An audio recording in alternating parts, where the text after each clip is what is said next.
be in America. We're not Americans. We are people who formerly were Africans who were kidnapped and brought to America.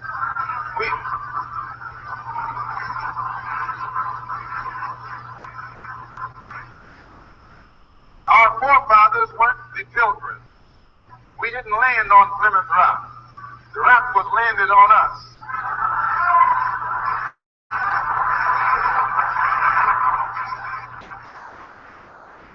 We were brought here against our will. We were not brought here to be made citizens. We were not brought here to enjoy the constitutional gifts that they speak so beautifully about today. Because we weren't brought here to be made citizens today, now that we've become awakened to some degree and we begin to ask for those things which they say are supposedly for Americans, they look upon us with hostility and unfriendliness. You're interested in freedom. You need some judo, you need some karate, you need all the things that will help you fight for freedom. Nationalism is the wave of the present and the future. It is nationalism that's bringing freedom to oppressed people all over the world. It was nationalism that brought freedom to the Algerians. It was nationalism that brought freedom to the Nigerians and to the Ghanaians. It was nationalism that brought freedom to the people of Uganda and Tanganyika and Sudan and Somaliland. The Africans didn't get it by sitting in. They didn't get it by wading in. They didn't get it by singing "We Shall Overcome." They got it through nationalism.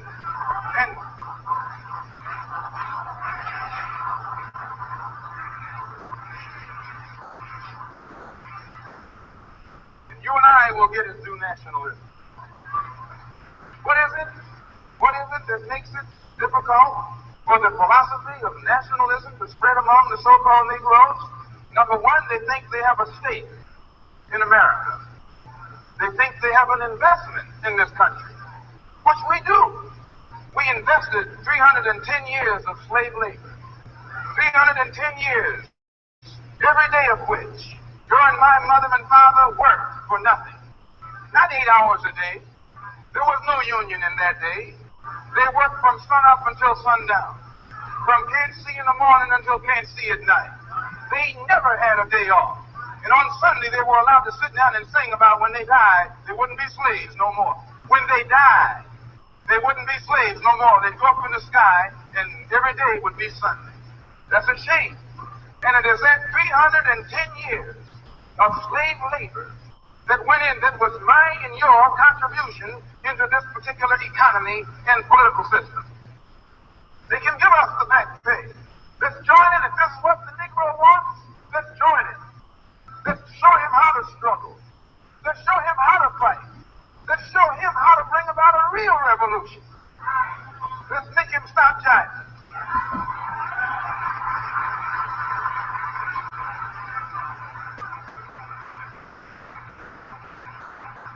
You don't need a debate. You don't need a filibuster. You need some action.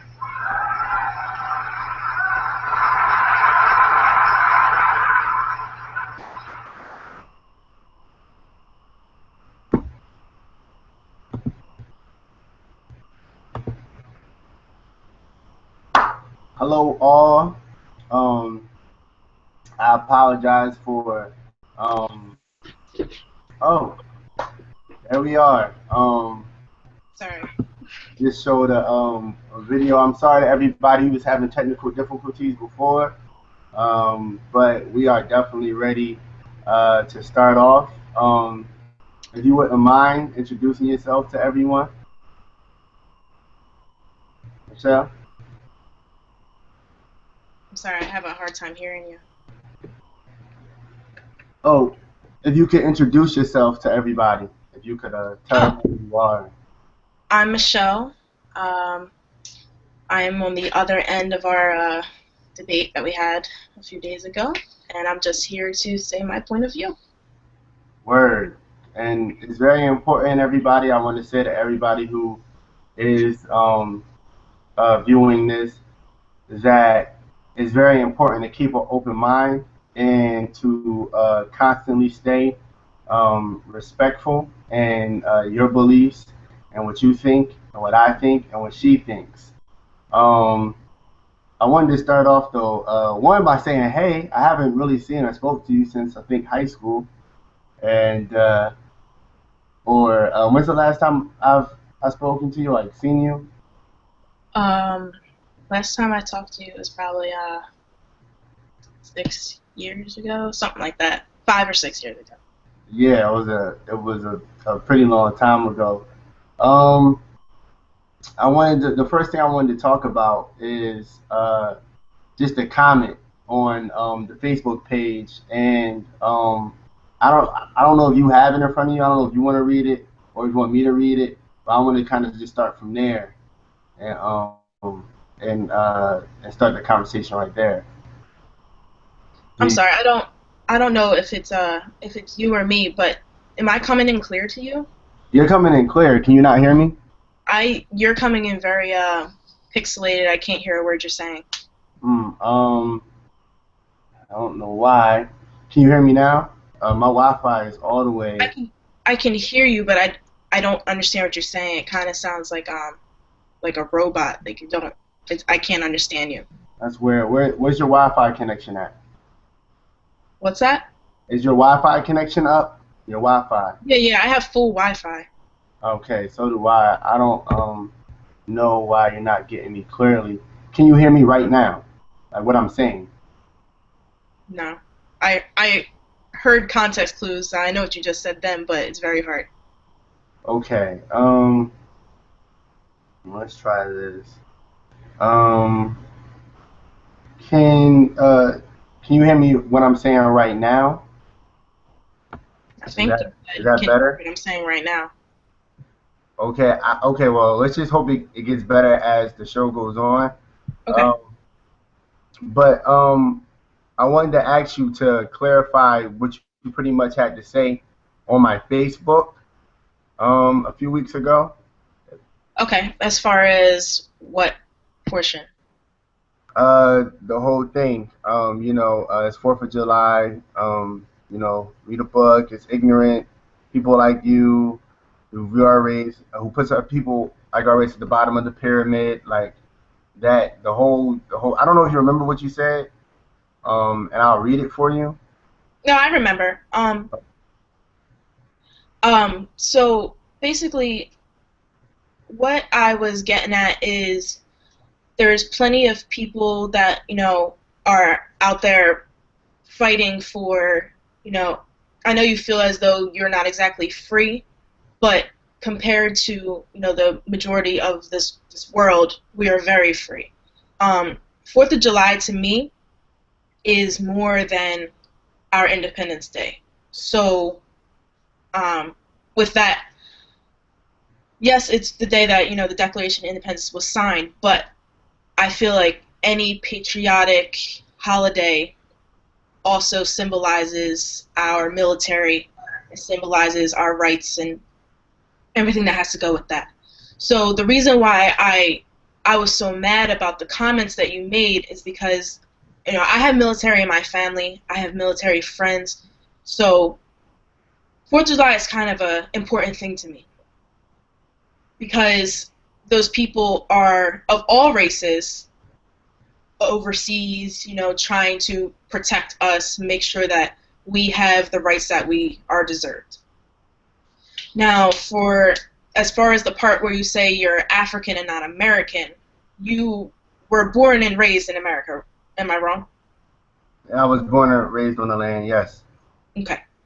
Were your parents born and raised in America? Yes. My parents were born and raised in America. You said yes or no? Yes. Yes. Oh. So, being as though you and your parents were both born and raised in America, I feel as though, yes, you are African, but you are also very much American as well.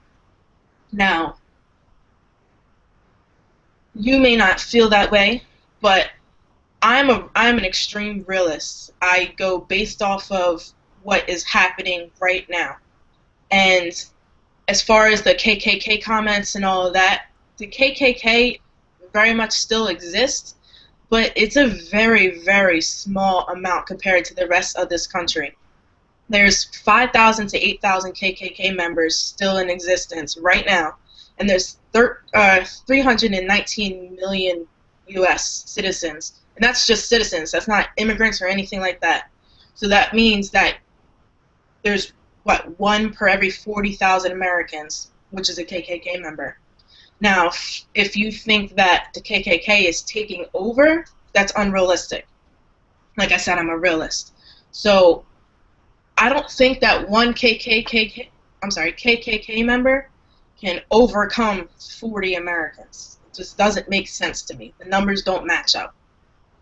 But, that's all I have to say about that comment. Okay, well, I want to start from from right there to the beginning of what you were saying. I don't believe one KKK person is going to dominate America. I lost you. Can you hear me now?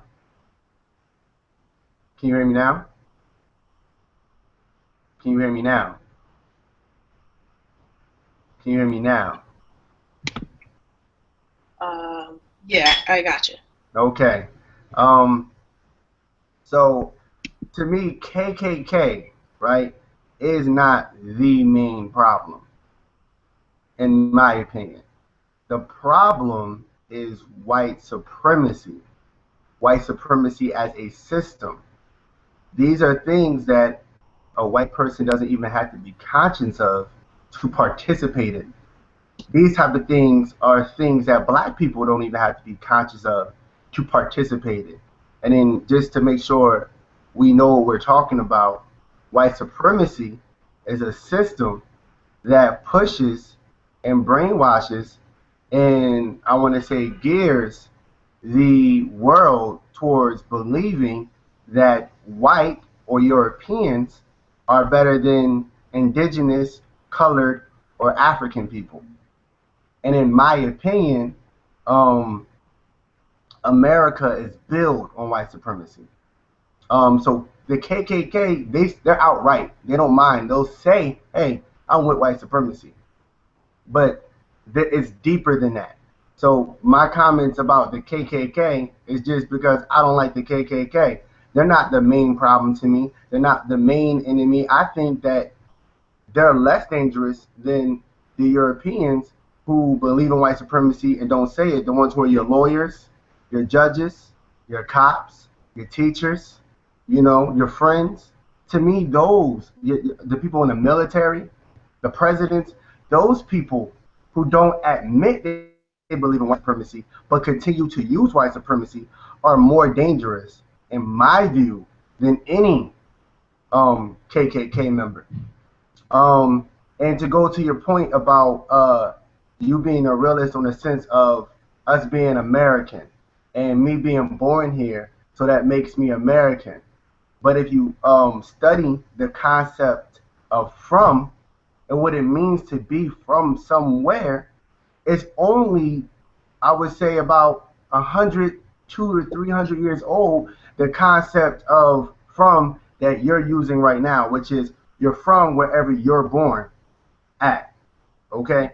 Originally, if you was to read, I don't know how much you're into the Bible. I'm not particularly religious, but I have read the Bible cover for cover. And when you hear them speak about Moses in the Hebrews, if you recall, they was in Egypt for over 100 years.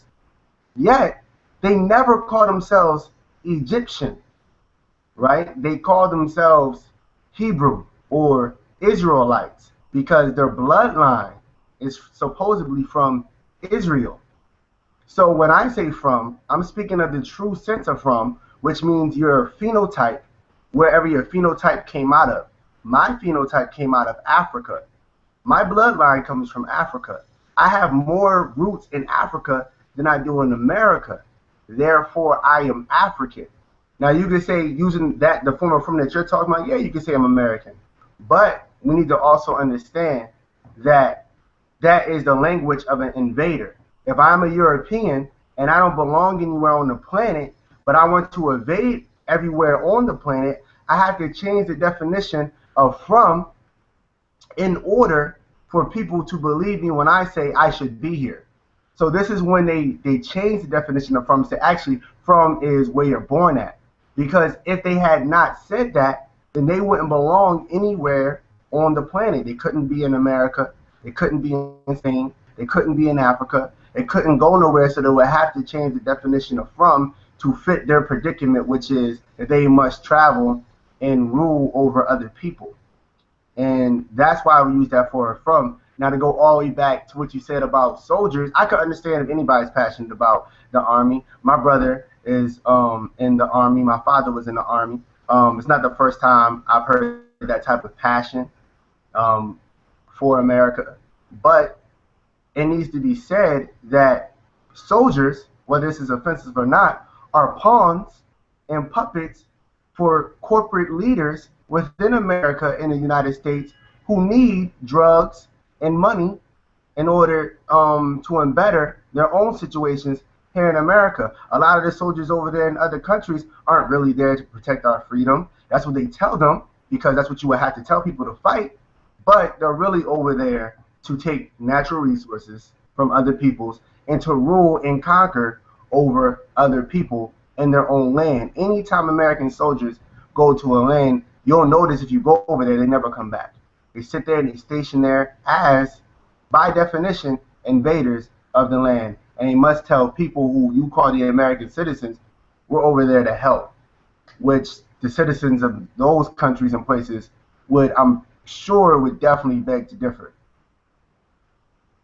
Okay, I mean, I agree with some of that you said, but as far as, the military, I agree that the military goes to invade. Yes, that is very true. Simply because they say that they're trying to help to those countries, when in reality, it's always those countries that have attacked us that they're going to.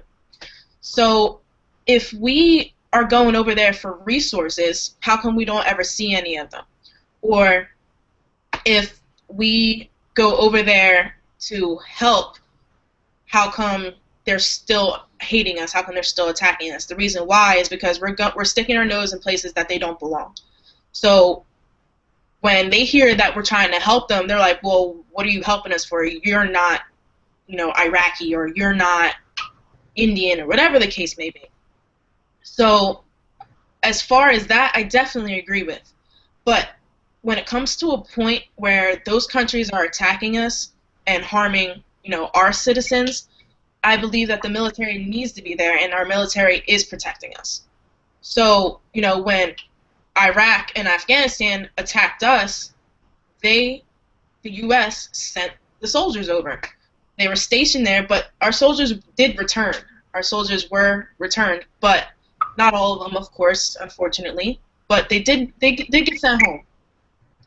As far as there was something that you said before, I can't remember what it was, but as far as the passion, yes, I do have passion, because I do believe that they are keeping us safe.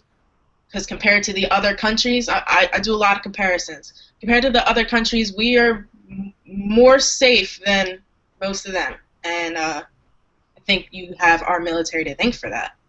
Well, to comment on that, that's what I mean. Now, an American, what you may call an American citizen, may be safe, but I'm in just as much danger as somebody in another country. And what I mean by that is the average black male and the average black woman is or are normally in danger as if they're foreigners to the land. And I'm sure the not necessarily the increase, but the increase of attention on violence against blacks in America. That's been a constant. That's a historical constant up to current present time. Much hasn't changed. Black people are still being hung and lynched and beaten to death and shot unjustly and put in prison unjustly. Right now, there are more black men in prison than there were ever slaves. And in our Constitution, it says that you are free unless you are in prison. So slavery does still exist, especially for black people. And so we, as in the people who really feel they're African, are not feeling this protectedness. We don't get that. Most urban neighborhoods, they leave as such and they make as such and they design as such. And then when the cops come through, they must reach a certain quota and unjustly arrest black men or shoot black men. So we're being attacked over here as if they're at war with us. Okay. Cops kill more Africans or more black people on average than some of the soldiers do overseas to our opponents. So that would mean that would have to be some type of a war going on against the Africans in this country, in my opinion. Okay. I see what you're saying, but as far as a war is a stretch, simply because I feel as though it's more of a severe disagreement, for a lack of better words. The reason why is because you say that there's more African men being killed by policemen every year, but the records show that there's more policemen being killed by black men than there are black men being killed by policemen. And what I want to ask you is, as far as all the black people in jail, do you feel like there's any responsibility from those black people that need to be taken? Everybody has responsibility in their situations. If you are a man, then you must take some type of responsibility for what's going on with you in any situation. But I want to make clear that the instigator, the main attacker, the main offender would fall with white people and police officers. The defenders, the people who are trying to defend themselves, trying to protect themselves, are normally, not in all cases of course, but normally the black people.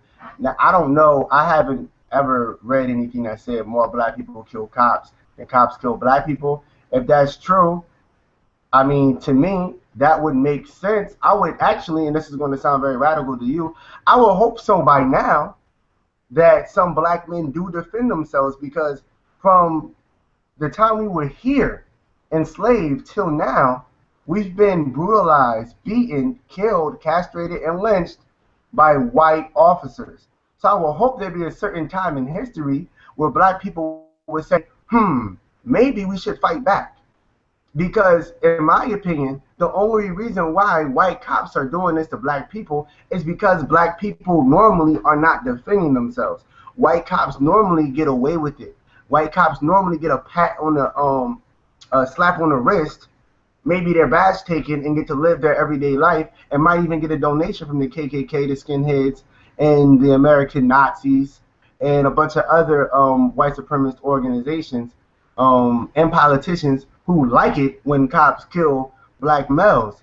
So if that is starting to happen, then I would think that is of consequence of what white cops have been doing to black people for hundreds of years. It would only make sense. Okay. Do you think that only black cops are killing? I mean, only white cops are killing black people, or do you think that also the other way around, like black cops are killing white people? I think, well, look, people kill people. That's been also true in history through time. But why black people are getting so much attention, because it's about what rate are white cops killing black people, and at what rate are black cops killing white people unjustly. You have to remember, unjustly. So a cop might kill somebody because they might actually be being shot at. Mm-hmm. They might actually be in a situation of actual danger. But a lot of black people and young black men are being shot unarmed, unjustly. Sometimes some of the black boys and men being shot are the people who called the cops to defend them against somebody else. You know, just last year you had a cop literally do a drive-by on a young black child who was only, I believe, 13 years old. And he said, I was convinced he was 18 and that he had a weapon. And he shot him and he killed him. So what I'm trying to say is there's a difference when it happens. When a black cop kills a white man, first of all, it's not handled the same way as it's handled when a white cop kills a black man. Chances are that black cop is not, if he shot a white man unjustly, chances are he's not about to get away with what he just did. But when a white cop kills a black man unjustly, it's chances are he's not going to go to prison. I mean, out of the cases that I studied, there are people who have gone to prison, but chances are the biggest consequence will is probably he'll be suspended. And to me, that does not equate to a man's life. And so I want to ask you, you saw what just happened in, I believe, South Carolina with the Charleston shooting of 9 innocent blacks in a church. And I'm not even bringing that up. I want to talk to you about how the cops behaved in that sense. The cops took that kid and gave him Burger King. Not kid, I'm sorry, I called him a kid. The dude was like 20 something. He took the man who just killed 9 innocent black people, and the young man said, "I'm hungry," so the cops took him to Burger King and got him a burger. Um, that should show you that they do not see us as average Americans or people that they are protecting. Okay, yes, I did read that. Um, but I feel as though, and you were talking about being radical. You might feel like this is radical, but I feel like everything is population control. I think that as far as the Dylan Roof situation, yes, they did get him Burger King, and with the bulletproof vest and everything. But going back to what 2005, something like that, the DC sniper, what's his name, Lee Boyd. He was also given a bulletproof vest. He also was fed, but they didn't put that in the media.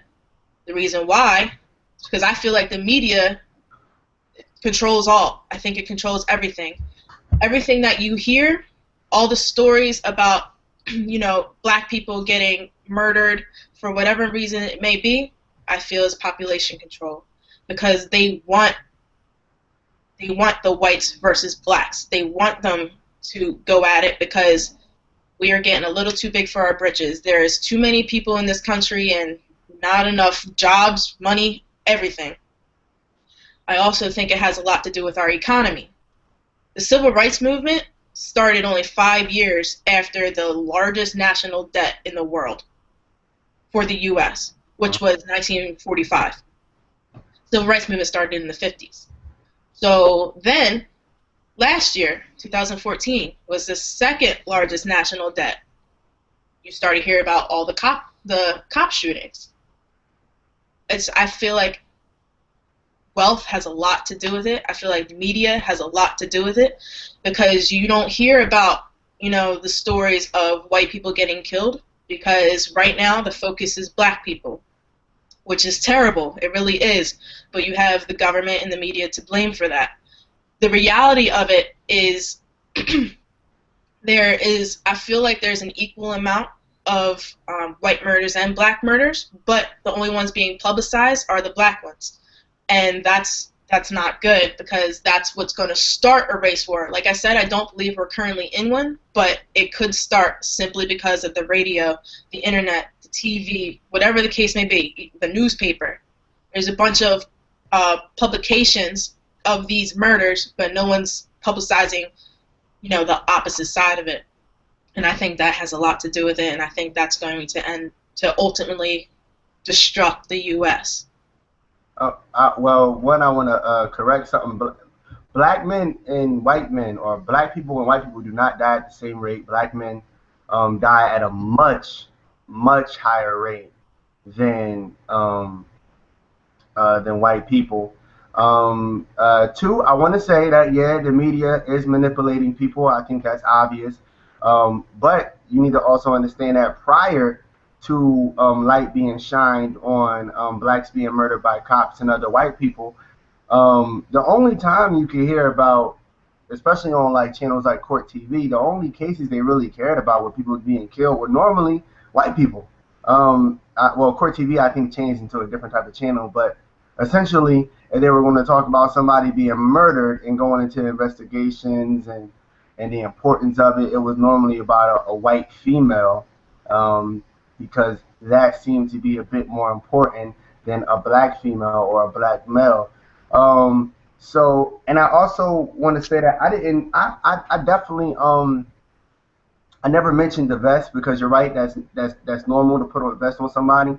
But I don't remember them going and taking the black man to get some Burger King or McDonald's. I might have to read up on that. They do feed prisoners. I don't remember them taking him though right after he killed those people to any fast food restaurant. And I think they only would treat a white male as such. And on population control, one, you say they, and so I want you to tell me who they are. And really, if anybody's population is being controlled, it wouldn't make sense to control worldwide Europeans' population because the European population is declining by itself. They are becoming less fertile and less likely to have children, and mixing as of late. And so and since they have the most recessive genes scientifically and biologically on the planet, um, they are on the decline as far as population growth. But when it comes to Africans, Hispanics, and Asians, they are all on the increase. So if anybody in America's population is being attacked, wouldn't it the core of the people being attacked be blacks and Africans? Well, when I say they, I mean the bigwigs, the people that run this country. I'm not going to necessarily say the president because Mhm. although he is at the top of the chain, he doesn't exactly run everything. Mhm. So I'm just going to say they, as in, the top of the government. Um, and I'm sorry, what was your last question? As far as population control, if I'm not going to name all the facts again, but Right, I heard that. since white people are not the one, since they're at a decline in population, and every other race, especially the Africans, Hispanics, and Asians, are uphill or in an increase when it comes to their population, wouldn't it make sense that they're not focusing on European population control, that they're actually moreover focusing on blacks, minorities, or people of color? I feel like, well, one, when I'm talking, I'm only specifically talking about United States. I'm not sure if you are as well, but that's what I'm specifically talking about. Um, as far as the population control goes, I see what you're saying, but like I feel like they want people to just go crazy. They want the citizens to do their dirty work instead of them killing everyone off. They're gonna have them do it themselves. Now, as far as the minorities go, even lesser minorities than black people, such as the Asians in our country, the Mexicans in our country, all Hispanics, whatever the case may be.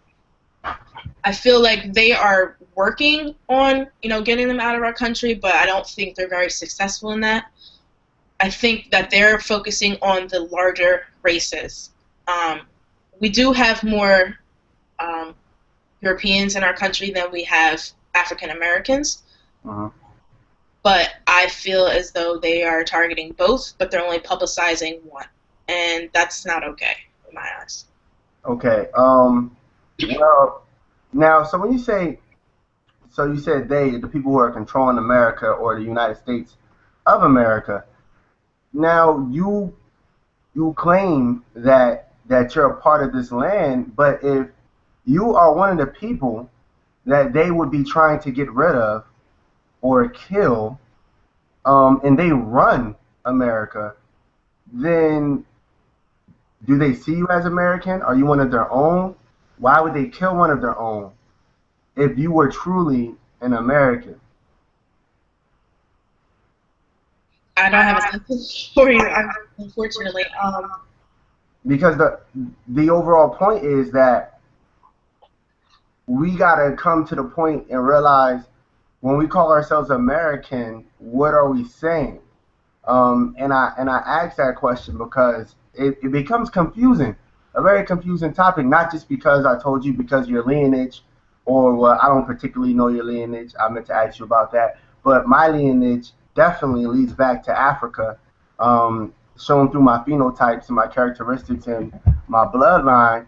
But even outside of from, it it seems like there's a confusion on what is American. For example, I wanted to give you these points at the very beginning, but I kind of forgot as we begin speaking. America, one, is a stolen land. It's stole. It's stolen. And there's no doubt about that. It's been stolen from another people. And we don't even know the original name of the land. And on top of that, the people it was stolen from are today in camps or are in the low class, working class, like Mexicans, because you know the Native Americans and the Mexicans are the indigenous people of the land. And to me, it seems like they have the worst out of everyone. So it kind of seems like everybody forgot. While everybody's like, I'm proud to be an American, it's kind of like a spit in the face of the people who actually come from the land and was born out of the land. So I want to know, what do you think of that? Are they less American than you? Are you more American than them? And how could you even be as equal as an American with somebody who was here before every person in your bloodline? I see what you're saying. Like I said, my definition of being American is being born and raised here. You have all the documentation. You like you started your first breath in this country, and that's my definition of being American. Now, everyone, of course, has their own definition, but I'm also African as well. Like you, there's more than one, heritage that you can be. So you even said it yourself. You are from America, but you are African, which would make you African American. Just like, if your bloodline comes from Puerto Rico, you're Puerto Rican American. Like you are from here. But my heritage comes from Italy, which is from my mom, and then my dad is African American, and he has family from Germany and a whole bunch of different countries. I don't know his exact bloodline, but I do know that he is African American. But I believe that as far like Native Americans, they were here before everyone, and they were wiped out. Now there's still some of them here, in their own settlements, but I feel like they are probably pissed off at us because we took over their lands. They already got stomped on by our founders, and I see what you're saying as far as that goes. But I feel like we are out of control as far as that goes because we don't run the country. We only live in it. And you can work your way on trying to help run the country, but for a country that you're not exactly fond of, you probably won't try to do that. So I don't know what to say about, our people that were here before us, except they're probably very against us because we've turned this country, into something totally different from what they're used to and what they've come from. And because they keep to themselves and they're in their settlements and they want nothing to do with us at this point, I feel as though because they were here first, if they were to accept us as, their landmates, I guess you would say, that we could probably make this country a way different place in a better way. Because right now we're at an all-time low, and in order to get us back up to where we need to be, we need to stop all this stuff that's going on. I don't want to use crazy words, and kind of work together rather than feeding into this race war, and that's that.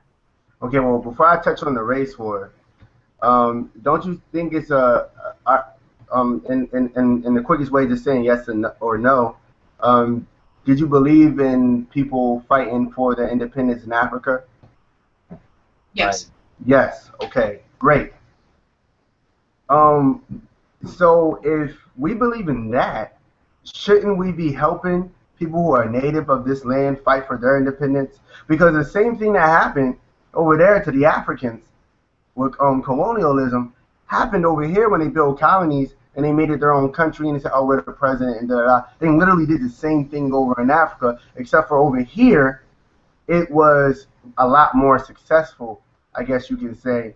Isn't it a bit hypocritical to talk about freedom and liberty and justice for all and fighting for freedom when we literally still hold people dependent on us, and we don't help them fight for their independence, and we don't leave them be, and we don't give them their resources and their lands back, their forefathers' lands back? Don't you think that's a bit hypocritical of America, the land of the free? Oh, definitely. Like I was saying before, I definitely believe that we need to help the people that were here before us get back to where they were, and we need to be on the same level as them. I feel like they're actually above us currently, but because there's so few of them, we kind of took over. But as Americans, they definitely overtook us. But we don't know much about them because they're in their own sections, they're in their own settlements, they're not worried about us, but they are at the same time. And as far as Africa and America, would you say that your loyalty is more towards helping Africa, or your loyalty is more towards helping America? My loyalty is more towards helping African people, period. Whether they're in Africa, whether they're in America, Jamaica, Haiti, it doesn't really matter. I am first for my people, which are African people first. I cannot call myself American and be a respectable African because of all the things that America did to Africans and continues to do to Africans. Um, I cannot sit here and call myself the same people who enslaved my people. I can't do that. I can't feel like a good responsible man in doing such. I cannot teach my child like that to embrace a country who took his family, his ancestors, and shackled them and tortured them and almost killed them, and then afterwards let them free and continue to oppress them all the way up to present day.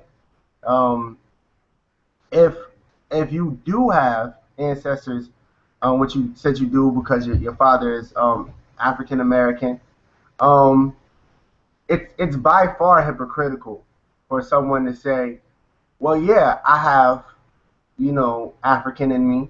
Majority of for me is definitely majority African in me. I'm African, and then to say, but at the same time I'm American. That's like saying um, I am my number one. I am the oppressor in my liberator. Okay, if you're your liberator, you need to liberate yourself. If you're oppressing yourself, you're oppressing yourself. You can't be both at the same time. It's an oxymoron. African American, Africans are the oppressed, the Americans are the oppressors.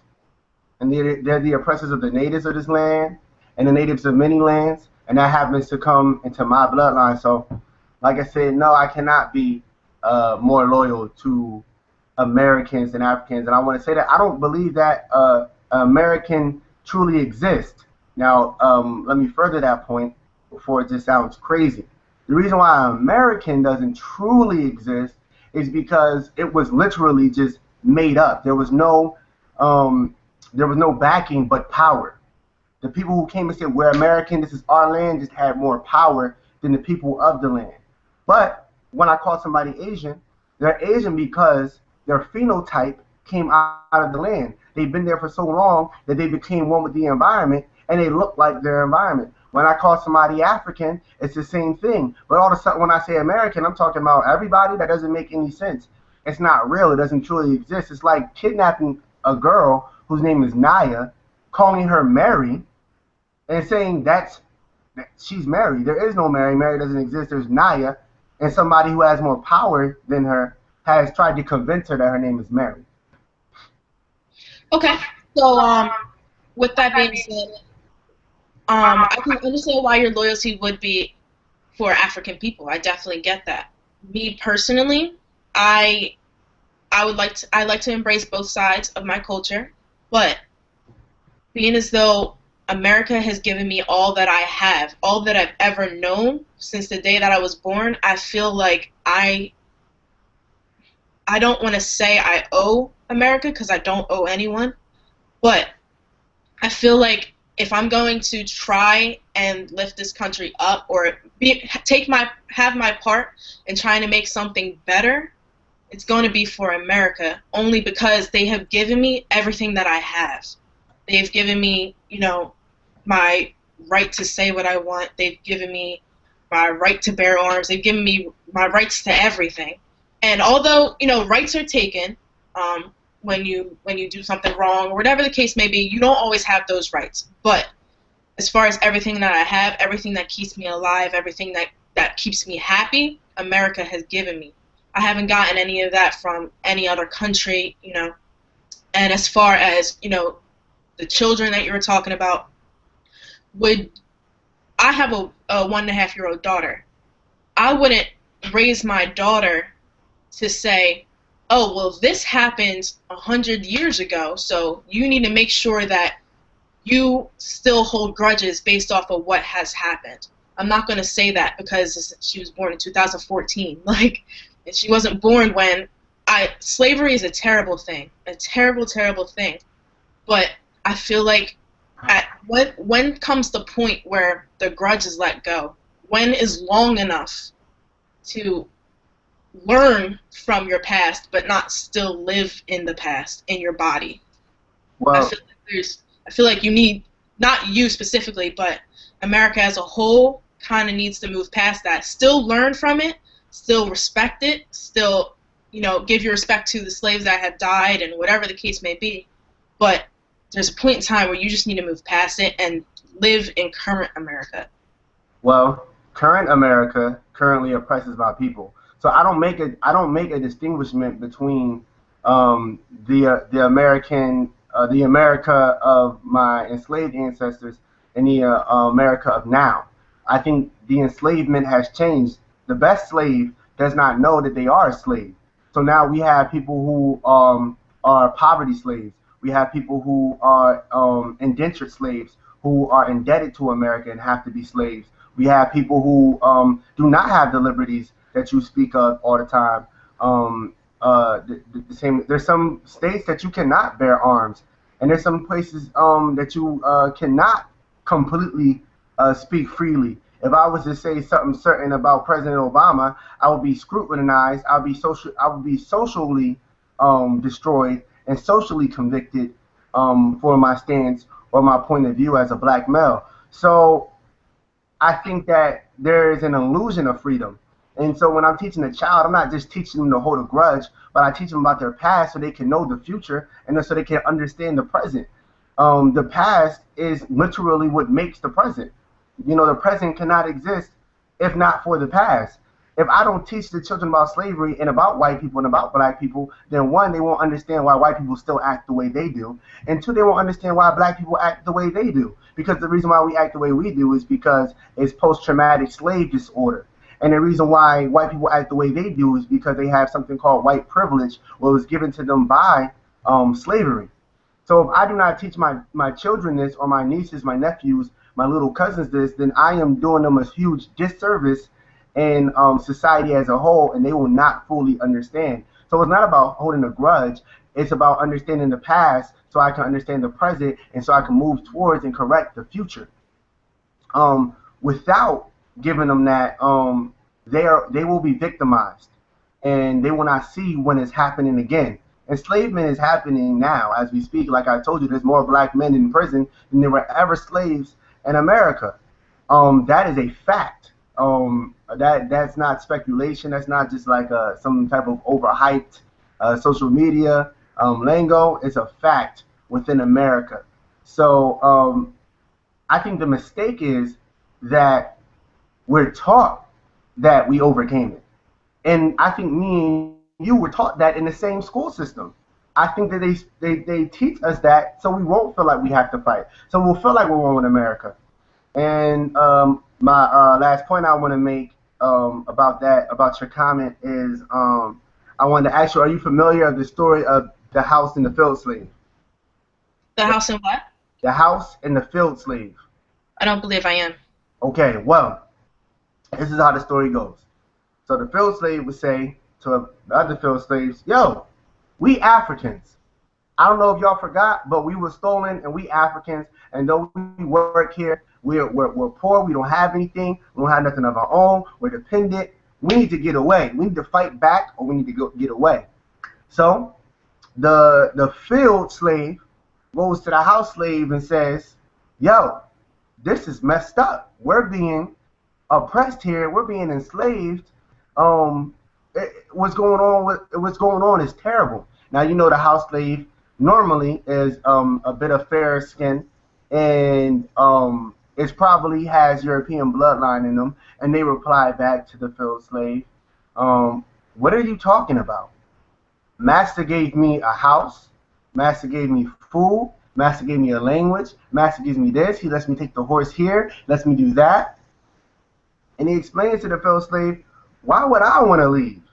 Why would I want to fight against somebody who's giving me so much, right? And then he tells on the field slave.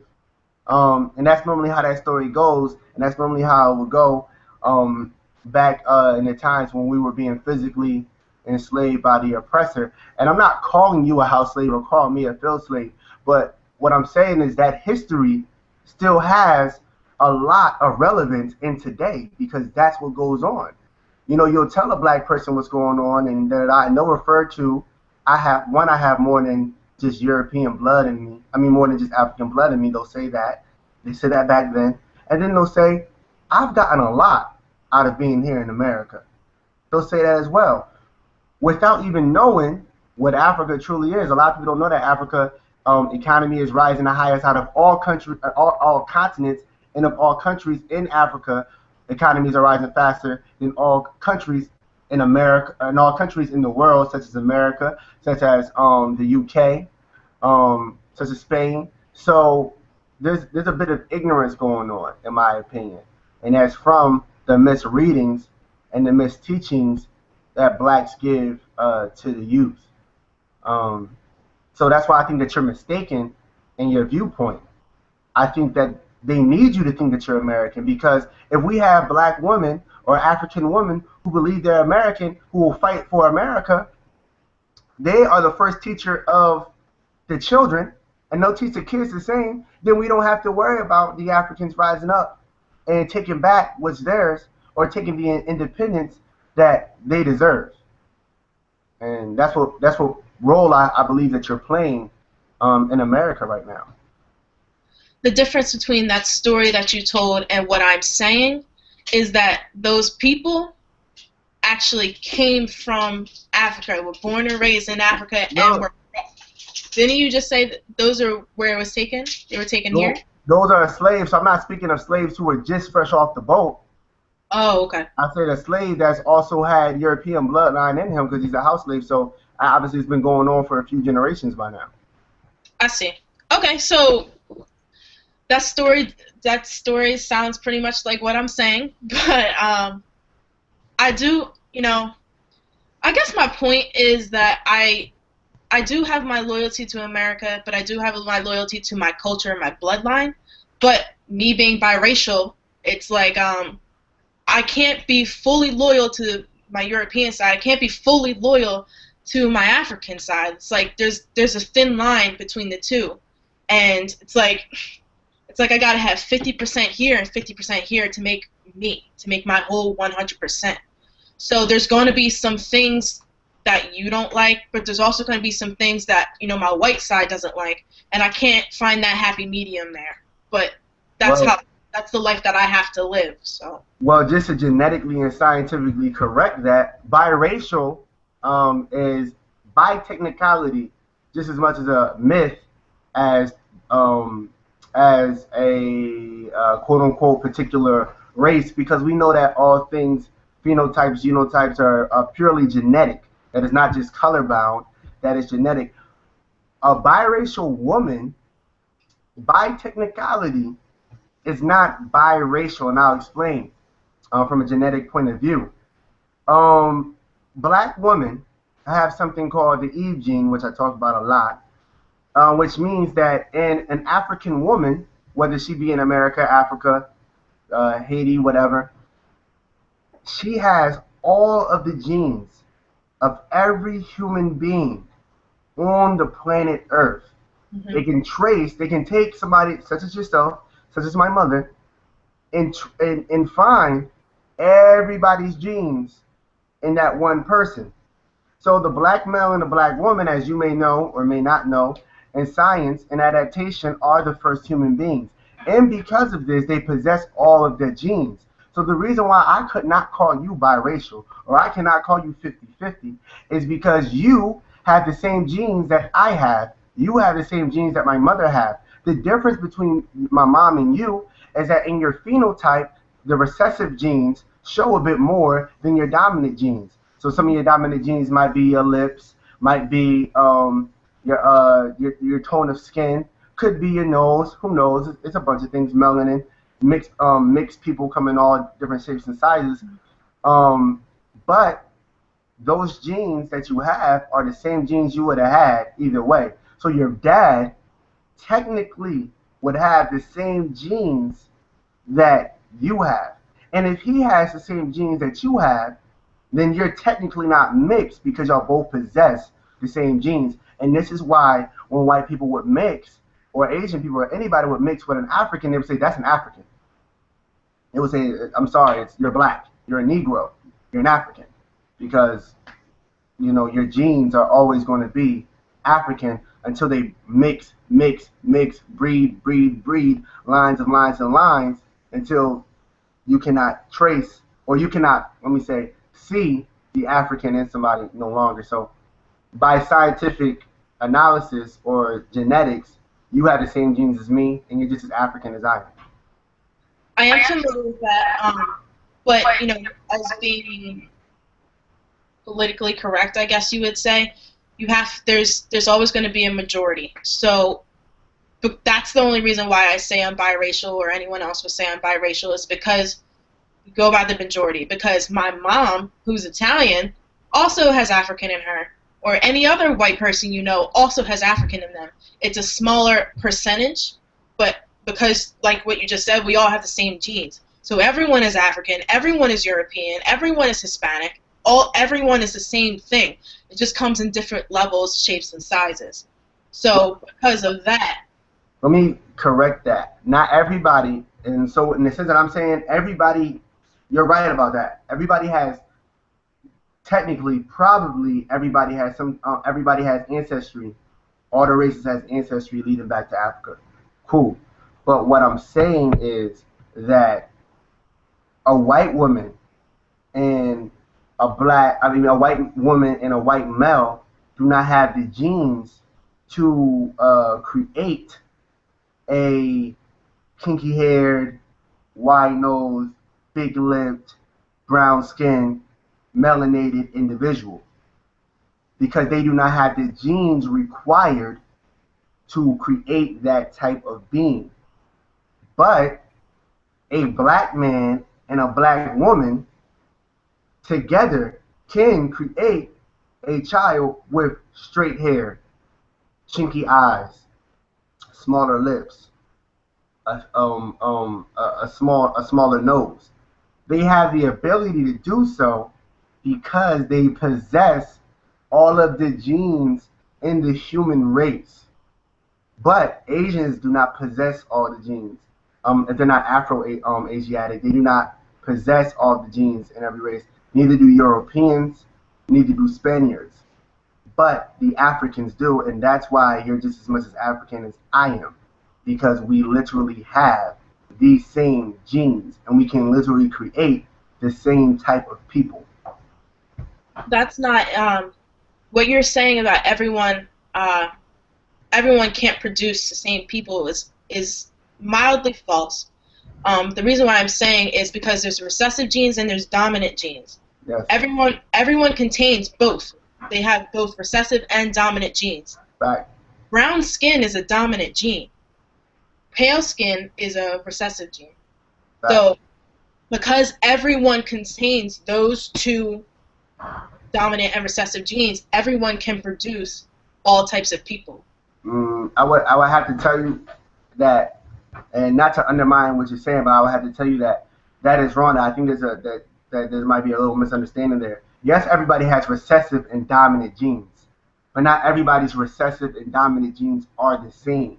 So, a white person's recessive genes maybe which would be our recessive genes too, right? Would be blue eyes, red hair, uh, I believe. Things like Black. that are recessive. They're not dominating over brown hair and brown eyes. So in that sense, yes, white people have those recessive and dominant genes. Do white people possess the dominant genes to make a wide nose? No, they do not. They do not have that gene. Do they have the genes to make a what they used to call a negroid type of body figure, dense bones, athletic body? They do not possess those genes by themselves. Do they have the dominant genes of kinky hair, really, really kinky, coarse hair? No, not on their own. Europeans do not possess that gene on their own as a dominant gene. That's not the same. Now, a black person does have all the dominant and all the recessive genes. White people do not. Two white people cannot come together and make somebody who looks exactly like me. Maybe an Italian might come together and make somebody with brown skin because, like you said, they might have only about 50 or 80 years ago somebody black down in their genes. Maybe, but they do not have the genes on their own to create. I want to keep pointing at my nose or my hair. They cannot make that on their own. They would need somebody of African descent to give those genes. They don't possess those genes. Okay. I But mean, you possess all of the genes, is what I'm saying. But you don't possess all the genes because you're mixed. You possess all the genes because you are of African descent. So regardless if your mother was white or your mother was black, you would literally have the same genes. But because your mother is white, you have more recessive genes showing than I would have showing. And that's what makes the difference in looks in somebody who's quote unquote biracial or somebody who's African. okay. I mean, I guess I would have to look more into that because Mm. I I guess I don't know that much about the recessive genes from what you were saying, but that was just the point that I was making. I don't know how true either side is, but I'm going to take your word for it. Um, but Well, we have a questions that we got to get to now, so we can wrap this up. As one on for and you can still ask me, and then at the end, I'm gonna ask you one question, and you're gonna ask me one question. But I got one question that people wanted me to ask either me or you. Oh no, this is for you, and then the second one's for me. Question for Michelle: when you defend America, what exactly are you defending? Is culture? Is customs? Better yet, what good do you see in America? That question was by BMA underscore LU, Shaheem Jackson. um, I guess when I defend America, I defend the fact that I everything that I have came from America. So, like the story you were telling just a little bit ago, they have given me everything that I have. So I can't do anything more than to be grateful for what I have. So I guess it would be the custom that I'm defending, because as far as the culture goes, there is no American culture. There's only the America, the country. And there's too many cultures in America to say that I defend the culture because I can't define that culture or what that culture is. I can only define the life that I live. Okay. He asked me question for Elohim. Why can't you embrace the joys and wonders that America brings? The reason, and to the viewers, well, one, I I've enjoyed myself in America. I think to say that I have not enjoyed myself in some ways in America would obviously be a lie. If you check my Snapchats, my Instagram, I have fun. I'm just, if you knew me in high school or in college, I'm the type of person I like to have fun. and I am in America having it. So it's not that I can't enjoy it. I cannot be satisfied in just simple enjoyments or materialistic gains. To me, they are meant to distract, to help you forget what situation you're in and what situation your ancestors were in. So I can enjoy myself in many things that I have gotten or received within America. But to be honest with you, I think America owes me and a lot of other people, different races and cultures and ethnic groups, a lot more than what we've gotten in America. I truly believe that the people of color made America. Whether you be talking the natives, whether you be talking the Mexicans, the Africans, most of the things that America has today are from the indigenous people of the land and from the continent of Africa and from Asians. And none of these groups have gotten a sufficient amount of payback, in my opinion, that America owes us. So I can't completely enjoy it because I know that my people deserve a lot more than what we have received from this land. Um, Now I'll leave it's open for one more question from you, Queen, and then um, I'll ask you one more question. We'll answer on both, and it'll be done. Okay.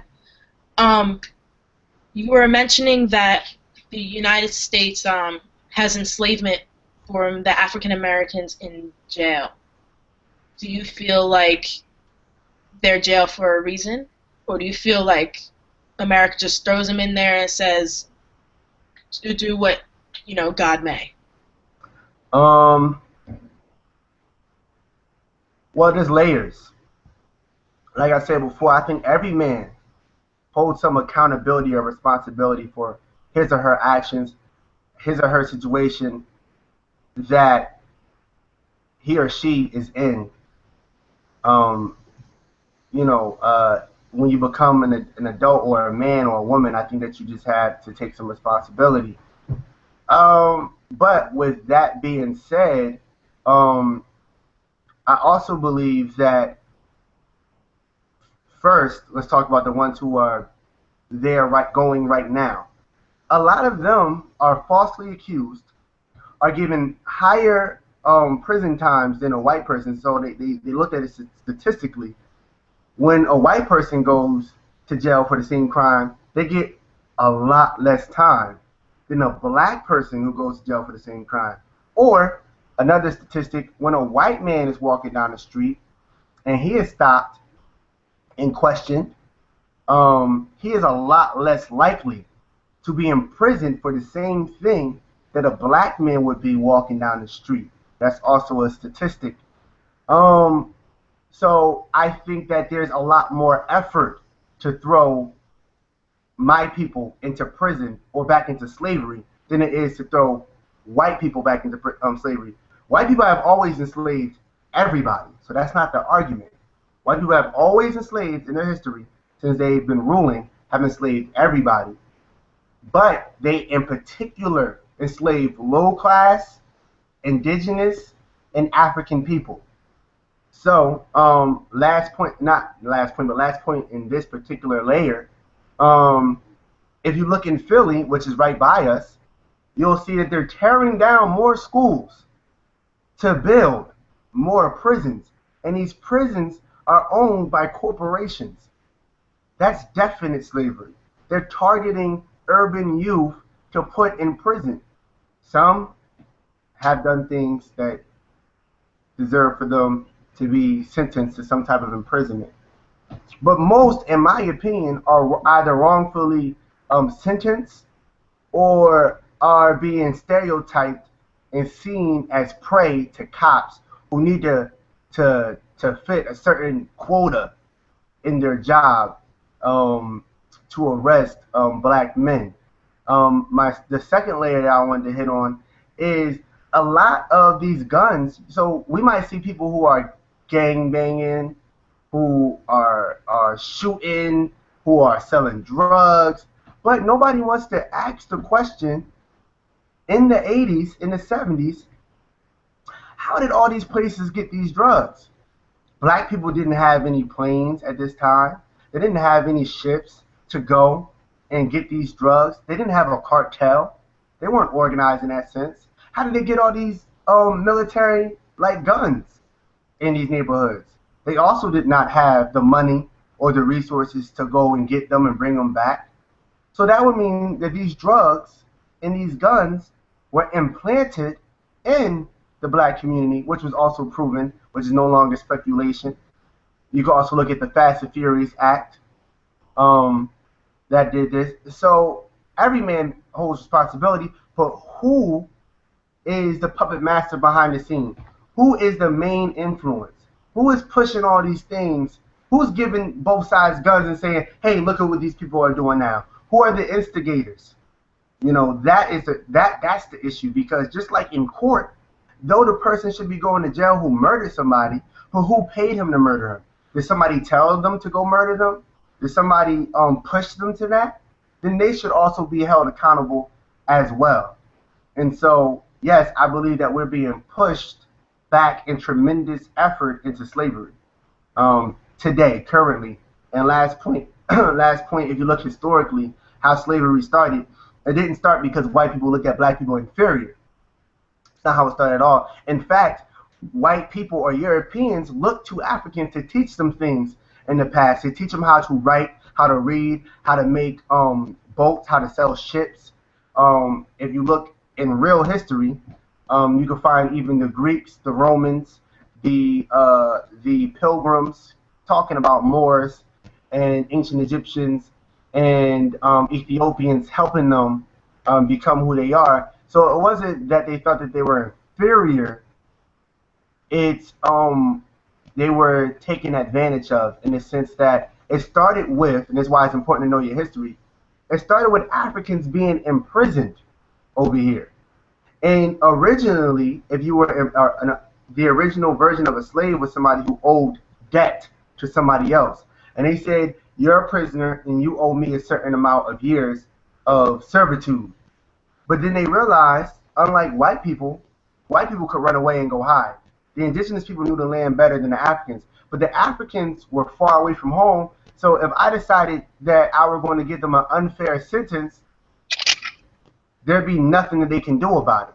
And that's how slavery started. It started by white people giving black people unfair sentences in prison in comparison to white people, and taking advantage of them in that sense. And we see that happening today. To answer your question in the full spectrum, my question to you is, when you look at America and you see, I don't know, this place of endearment, do you truly think that the average American shows the same amount of loyalty that you show to them? Why or why not? I think that compared to everyone else, that I show an average amount of loyalty. But that also comes with different races and, ethnicities that come with that. So I feel like I'm average. There's people that are dying for America, with the bullet in the head for America, but you would never catch me on the list for America, ever. Also, there's people such as yourself that don't have any loyalty to America. So I would find myself right in the middle. I would say why is because I don't feel as though I should defend my country in other countries, because that's me sticking my nose where it doesn't belong. I personally don't care about another country's government. I don't care about another country's poverty. I don't care about that, because I don't live there. Now, as far as Africa goes, as far as Italy goes, that's where my family comes from. So I have a far more respect level for them versus Siberia or pretty much anywhere in Asia or all that stuff. Russia, I wouldn't have loyalty to, you know what I mean?